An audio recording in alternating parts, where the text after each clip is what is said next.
If you are alive in the 21st century, you've probably heard of Bravo TV reality show reunions. Bravo TV has a host of different reality TV shows, things like The Real Housewives of Orange County, The Real Housewives of New York, Vanderpump Rules, etc., etc. And a grand tradition of the reality show genre on Bravo and beyond is the reunion show.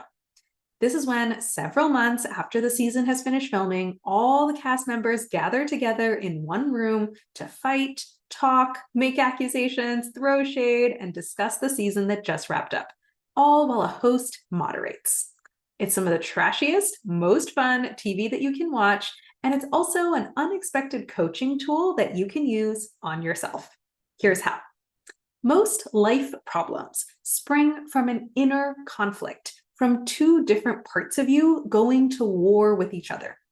This could look like yesterday you felt like procrastinating, and today you is mad that the work isn't done.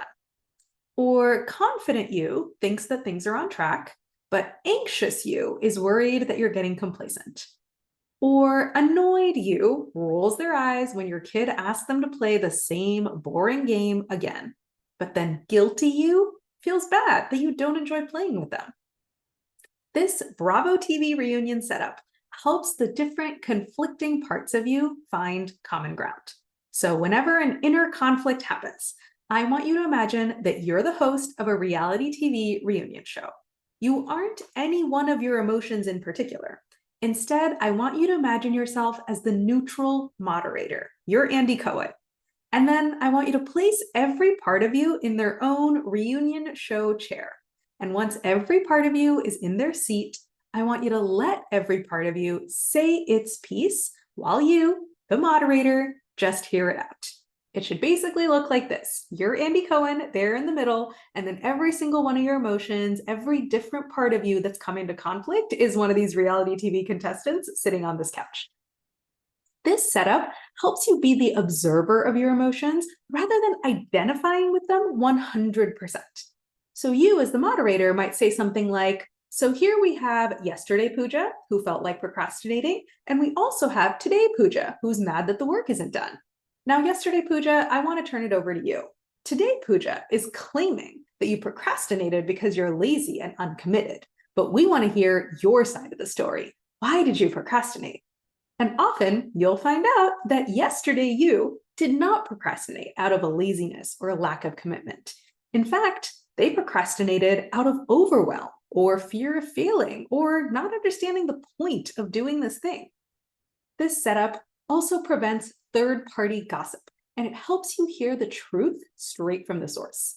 Because not only do you have different parts of you that have come into conflict, all these people on this couch, but the different parts of you are also telling gossipy stories about each other. Today you is saying yesterday you is so lazy. And anxious you is saying confident you is just complacent.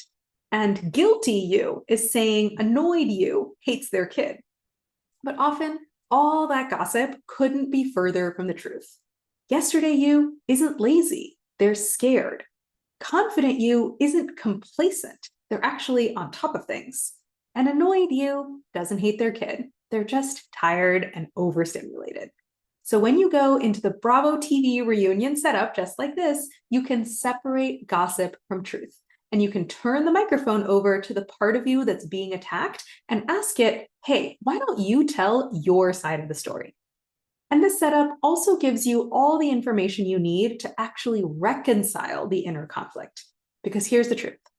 Every part of you is good. Every part of you makes sense. And every part of you is just doing its best to protect you out of absolute love for you. So the problem is not with any particular part of you. The problem is just that all of these inherently good parts of you have run into a conflict. And so when you put all those different parts of you into the Bravo TV reunion setup, you can give them the airtime to fully say their piece.